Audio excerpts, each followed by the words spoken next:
मुरादाबाद में शांतिपूर्ण माहौल में मतदान संपन्न होने के बाद अब प्रशासन मतगणना की तैयारियों में जुटा हुआ है। मुरादाबाद के पंचायत भवन में 10 तारीख को होने वाली मतगणना को लेकर एक दिवसीय ट्रेनिंग का आयोजन कराया गया, जिसमें मतदान कर्मी और सभी अधिकारियों को ये बात समझाई गई है कि आपको कैसे मतगणना संपन्न करानी है। इस अवसर पर जिलाधिकारी शैलेंद्र कुमार सिंह, मुख्य विकास अधिकारी आनंद वर्धन के साथ अन्य अधिकारी भी मौजूद रहे। पंचायत भवन सभागार में विधानसभा सामान्य निर्वाचन 2022 की मंडी समिति में 10 मार्च 2022 को होने वाली मतगणना की तैयारियों के संबंध में मतगणना पर्यवेक्षक, मतगणना सहायक, मतगणना माइक्रो ऑब्जर्वर प्रशिक्षण कार्यक्रम का आयोजन किया गया, जिसमें जिला कार्यक्रम अधिकारी अनुपमा शांडिल्य ने मतगणना में कार्य करने वाले कार्मिकों को मतगणना प्रक्रिया के बारे में विस्तार से प्रोजेक्टर के माध्यम से जानकारी उपलब्ध कराई। इस अवसर पर जिला निर्वाचन अधिकारी जिलाधिकारी शैलेंद्र कुमार सिंह ने प्रशिक्षण शिविर में विधानसभा सामान्य निर्वाचन मतदान का लगभग 90% कार्य सफलतापूर्वक संपन्न होने पर बधाई दी। उन्होंने बताया कि इस बार विधानसभा चुनाव में वोटिंग प्रतिशत की जानकारी हेतु कलेक्ट्रेट में कंट्रोल रूम बनाया गया था, जिसका प्रयोग सफल रहा और ये सब आपके सहयोग का ही परिणाम है। चुनाव के दौरान कानून व्यवस्था की भी कोई समस्या नहीं हुई। यदि कहीं पर ईवीएम की समस्या आई तो समय रहते दुरुस्त कर दिया गया। लोगों को हार्दिक बधाई दूंगा कि पूरे जो मतदान की प्रक्रिया का 90% पोर्शन हमारा संपन्न हुआ। बहुत बेहतर ढंग से जनपद में आप लोगों ने संपन्न कराया। हम लोगों ने भी प्रयास यही किया कि आप लोगों के ऊपर किसी तरह का कोई दबाव ना आने पाए और आप अपने पूरे मनोयोग से आप अपने काम को कर सकें। कोशिश की गई कि इस तरह का माहौल जिले में बनाने का प्रयास किया जाए और निश्चित रूप से सफल हो पाया। 90% अगर हमने सफलता पाई है तो इसलिए पाई है कि आप सब लोगों ने इसकी महत्ता को समझा और अपने अपने ड्यूटी को बहुत बेहतर ढंग से किया। इस बार हम लोगों ने मतदान में एक प्रयोग और किया था कि सेक्टर मजिस्ट्रेट और जोनल मजिस्ट्रेट से पोलिंग परसेंटेज न पूछ करके अपने कंट्रोल रूम के थ्रू हम लोगों ने सीधे प्रयास किया कि जो हमारे पीठासीन अधिकारी हैं हम उनसे सीधे परसेंटेज लें। और उससे हमें ये फायदा हुआ कि हमारे सेक्टर मजिस्ट्रेट और जोनल मजिस्ट्रेट जो मेन काम उनका है मजिस्ट्रेसी का, उस पर कंसंट्रेट कर सकें या जो पोलिंग की व्यवस्थाएं हैं उस पर ध्यान रख सकें। और ये पूर्व में हम लोगों ने देखा कि कई बार हमारे सेक्टर मजिस्ट्रेट के और परसेंटेज पूछने में ही इतने परेशान रहते हैं कि बाकी व्यवस्थाओं पर उनका ध्यान नहीं जा पाता है।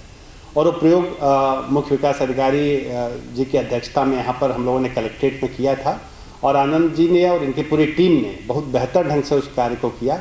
और उसका फाइनल रिजल्ट ये आया कि जब शाम को 8 बजे 7 बजे हम लोगों ने रिपोर्ट आयोग को दिया तो हमारे ज़िले का पोलिंग परसेंटेज 67.3% रिपोर्ट किया गया था और वो फाइनल 67.34 हुआ जब सारी पोलिंग पार्टियां लौट के आई। केवल 0.04% का वेरिएशन था।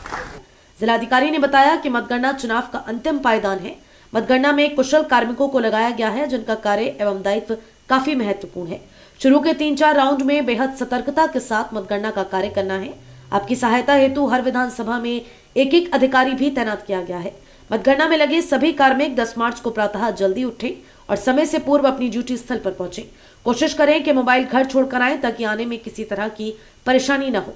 जिलाधिकारी ने कहा कि मतगणना का कार्य पूरी सतर्कता एवं उत्तरदायित्वता के साथ करें। आपके प्रति एजेंट के मन में संशय नहीं होना चाहिए।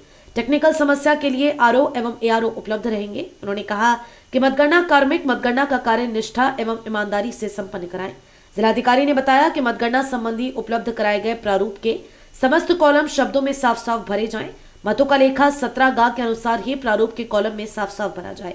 उन्होंने उदाहरण के तौर पर बताया कि मतों का लेखा 17 गा में यदि मध्य स्थल संख्या 425 लिखा है तो प्रारूप में भी 425 ही लिखा जाएगा और यदि मतपत्र लेखा में 425 आ लिखा है तो प्रारूप में भी 425 आ ही लिखा जाएगा। तो अब ये अंतिम पायदान पर आप लोग पहुंचे हैं और इसमें कोशिश यही की गई है कि हम लोगों के नॉलेज से जो हमारे जिले के बेहतरीन अधिकारी हों उनको हम लोग इसमें समाहित करें इस प्रक्रिया में। मैं बातें इसलिए पूछ रहा हूं कि ईवीएम से अगर आप भिज्ञ नहीं होंगे तो जो शुरू के 3-4 राउंड होते हैं किसी भी काउंटिंग में वो सबसे दबाव वाले राउंड होते हैं, क्योंकि उस समय जैसे मान लीजिए कि मुरादाबाद शहर में 10 प्रत्याशी हैं तो इस समय 10 अपने को माननीय विधायक समझ रहे हैं और समझते हैं लगभग 3-4 राउंड तक।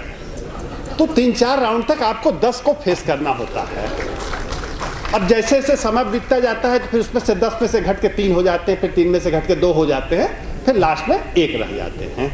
तो आप सोचिए जब 10 लोग आपके ऊपर निगाह लगाए हुए हैं, उनके एजेंट निगाह लगाए हुए हैं और वो निश्चित रूप से उन्होंने बड़ी मेहनत की होती है उस स्टेज तक आने के लिए, तो उनके मन में कुछ नहीं तो चमत्कार की तो उम्मीद होती ही है कि ऐसा नहीं है कि हो सकता है कि अंडर करंट चल रही हो, लोगों को दिखाई न पड़ रहा हो। तो दसों जब दबाव बनाते हैं तो आपकी छोटी भी गलती, जैसे मान लीजिए सुपरवाइजर ने बोला कि चिन्ह ए पर 173 रोड पड़ा और आपने गलती से 163 या 153 लिख दिया। आपने गलती से लिखा, आपका कोई इंटेंशन नहीं है, ना उस 10 रोड से कोई जरूरी है कि बहुत बड़ा नुकसान होने जा रहा है, लेकिन आपकी उस छोटी सी चूक को गलती नहीं माना जाता है, उसको इंटेंशनली माना जाता है। जिसका आपने कम कर दिया वो मान के चलता है कि आप उसके विरोधी हैं और जानबूझकर उसको हराने पर तुले हुए हैं और उसकी सारी मेहनत को बर्बाद करना चाहते हैं। और हो सकता है कि उसके मन में भी बात आए कि शायद दूसरे प्रत्याशियों ने आपसे अप्रोच भी कर लिया हो। तो इसके लिए जरूरी है कि शुरू के 3-4 राउंड बेहद सतर्कता से एज पर ना चलिए, जो रूल्स हैं उसके हिसाब से चलिए, उसको जरा भी उससे इबट करने की जरूरत नहीं है और समझाने की कोशिश करिए। आप लोगों की मदद के लिए अभी हम और सीडीओ साहब यहीं बैठे बैठे हम लोगों ने तय किया कि हर विधानसभा में आरओ तो रहेंगे ही, लेकिन ये बिजी लोग होते हैं, इनके पास काम उस समय बहुत होता है, तमाम तरह के प्रेशर भी होते हैं। हम लोग एक अतिरिक्त अधिकारी दे रहे हैं जो फ्री माइंड रहेंगे, जिनको वो सब समस्याएं नहीं होंगी। उनका काम केवल यही होगा कि कई बार टेबल पे बड़ी तेज हल्ला मचता है, एकदम शोरगुल होता है, जैसा लगता है बिल्कुल कुछ सब कुछ गड़बड़ हो गया। वहां जाकर के समझाने की कोशिश करेंगे, भाई तुम्हारी क्या समस्या है और कैसे इसका निदान किया जा सकता है, और हेल्प करेंगे आपकी। तो सुबह पहला काम करिएगा कि थोड़ा रात में जल्दी सो जाइएगा और सुबह समय से उठ जाइएगा, और 6 बजे कहा जा रहा है तो कोशिश करिए कि 6 बजे तक वहां पहुंच जाएं। फोन करने की नौबत ना आए कि आपको फोन करके फिर बुलाया जा रहा है, क्योंकि फिर जो बुलाने वाला होता है उसको भी दिक्कत होती है, आपका भी समय नष्ट होता है। पता लगा उस समय आप स्कूटर चला रहे हैं, उससे बार बार फोन आ रहे हैं कि अभी तक आप पहुंचे नहीं, तो आपको गुस्सा भी आती है। कई बार आप किसी को ठोक देंगे, अगर वो मजबूत हुआ तो उसने आपको पीट दिया, आप मजबूत थे तो आप उसको पीट दिए। तो वो सब स्थितियां ना हो तो घर से समय से चल करके बिल्कुल समय से आ जाइएगा, जिससे किसी तरह का कोई टेंशन ना हो। देखिए इधर बीच मुझे लगता है कि पिछले शायद कोई अफसर ऐसा नहीं होगा जो पिछले 2 साल में बिना मोबाइल के रहा होगा। मतलब 8-10 घंटे बिना मोबाइल के रहे हो, ऐसा कोई अफसर है इसमें? शायद कोई नहीं रहा हो। तो वो एक ऐसा दिन में होगा जिस दिन आप अपने पत्नी बच्चों से बिना मोबाइल के, उनसे दूर 8-10 घंटे, पत्नी बच्चे या अन्य कोई भी हो जो आपका प्रिय हो, तो उससे 8-10 घंटे दूर रहेंगे आप बिना मोबाइल के। तो कोशिश यही करिएगा कि मोबाइल घर छोड़ के आइएगा। जरा देखिए क्या बिना एक दिन बिना मोबाइल के हम जी सकते हैं कि नहीं। यद्यप मुश्किल काम है लेकिन कोशिश करते हैं। तो मोबाइल घर छोड़ के आएंगे, अच्छा रहेगा। नहीं हो सकता है कि आपका एप्पल के बदले आपको वहाँ पर नोकिया का मोबाइल मिले, तो फिर आप कहोगे साहब हमारा तो एप्पल वाला था, नोकिया कहाँ से हो गया। तो ऐसा हो जाता है कई बार जादू से। तो आप कोशिश करिए कि उसको घर पे छोड़ के आइए, जिससे वहाँ पे आने पे किसी भी तरह की आपको कोई दिक्कत ना हो। अच्छे से आप वहाँ आकर के समय से आ जाइए। अपडेट वहाँ पर देख लीजिए कि अब किस टेबल पे ड्यूटी लगी, क्योंकि अगले ट्रेनिंग में आपको विधानसभा पता चल जाएगी। वैसे मुरादाबाद इस माने में सौभाग्यशाली है कि हमारे सभी जनप्रतिनिधि, सभी प्रत्याशी, हम आज की डेट में कहेंगे सभी प्रत्याशी बड़े अच्छे स्वभाव के लोग हैं। सामान्यतया वो ऐसी परिस्थितियाँ उत्पन्न नहीं करते हैं अनलेस कि हमारी तरफ से कोई ऐसी चूक हो। तो हमारी तरफ से चूक नहीं होनी चाहिए। केवल 2-3 चीज़ें आपको ध्यान रखनी है, बाकी टेक्निकल चीज़ें हैं, उसको डील करने के लिए आपकी सपोर्ट के लिए आरओ वहाँ ऑलरेडी, आरओ और एआरओ दोनों उपस्थित रहेंगे, जो हर चीज़ के मर्मज्ञ हैं। हम मान के चलते हैं, वो नहीं है तो हो जाना चाहिए इनको। बस जब आपको कंट्रोल यूनिट खोल रहे हो तो थोड़ा उनको दिखा दीजिए, शुरू के 2-3 राउंड में अच्छे से दिखा दीजिए, ताकि उनका विश्वास कायम हो सके आप पे कि हाँ आप सही कर रहे हैं। जब आप 17C के पार्ट 2 में एंट्री करिए, प्रत्याशी भाई ध्यान से उसको एंट्री करिए कि सही एंट्री हो, कहीं उसमें चूक नहीं होनी चाहिए। लगभग हम लोग अनुमान लगाते हैं कि 10 घंटे तक काउंटिंग चलेगी। आप मेंटली 12 घंटे के लिए तैयार होकर आइए, ये 12 घंटे तक चल सकती है। और इस बात के लिए भी तैयार रहिएगा कि अगर रिकाउंटिंग की नौबत आई तो 1-2 घंटे और जा सकता है। यद्यप ऐसी स्थितियां अभी तक नहीं आई हैं, आनी भी नहीं चाहिए। अगर हम हर राउंड में सतर्कता बरतेंगे तो स्थितियां नहीं, लेकिन 10 घंटे बिना मोबाइल के रहने की सोच करके आइएगा कि 10 घंटे तक हमको बिना मोबाइल के साथ जीना है।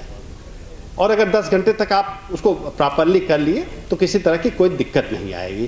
तो उम्मीद है कि आप लोग सतर्कता से काम करिएगा और जो डेमोक्रेसी का महापर्व है इसको हम लोग बेहतर ढंग से अंजाम दे सकें। जो आप लोगों का मानदेय है, आप लोगों का मानदेय वहीं पर हम लोग कैश में देंगे, जैसे कि हम लोगों की आदत रही है कि हम चेक से नहीं भेजते हैं, क्योंकि आनंद नहीं आता है चेक से जब खाते में चला जाता है। तो हम कैश देंगे, जो भी आयोग ने दिया है, आपका सम्मान राशि है, हम आपकी सम्मान राशि वहीं पर दे देंगे। इसके लिए हम चाहेंगे पीडी साहब के सीटीओ साहब से बात कर लीजिएगा कि अकाउंट में डालने की कोशिश न करें, वहीं पर दे दें, जिससे लौटने में इन लोगों को थोड़ी सुविधा हो जाए। तो हम उम्मीद करते हैं कि ऐसे अवसर आप नहीं देंगे और बेहतर ढंग से पूरी काउंटिंग प्रक्रिया को और पूरी निष्ठा और ईमानदारी से उसको संपन्न कराएंगे। उसमें किसी तरह का आक्षेप, आरोप प्रत्यारोप का अवसर आप नहीं देंगे। आप सभी लोगों को इस प्रशिक्षण शिविर में संडे के दिन प्रतिभाग करने के लिए उस आभार। नगर मजिस्ट्रेट एमपी सिंह ने मतगणना सुपरवाइजर, मतगणना सहायक एवं मतगणना माइक्रो ऑब्जर्वर को बताया कि मतगणना चुनाव का महत्वपूर्ण पार्ट है। यहाँ पर प्रोजेक्टर के माध्यम से जो भी आपको जानकारी दी गई है उसका प्रिंट निकालकर अवश्य पढ़ें और जानकारी प्राप्त करें, ताकि मतगणना के दौरान किसी प्रकार की कोई समस्या न हो। उन्होंने बताया कि मतगणना स्थल पर प्रातः 6 बजे पहुंचना है और मतगणना के दौरान संयम बरतते हुए कार्य करना है। इस अवसर पर मुख्य विकास अधिकारी आनंद वर्धन, उप जिला अधिकारी, जिला विकास अधिकारी, परियोजना निदेशक, पिछड़ा वर्ग कल्याण अधिकारी एवं मतगणना सुपरवाइजर, मतगणना सहायक एवं मतगणना माइक्रो ऑब्जर्वर उपस्थित रहे।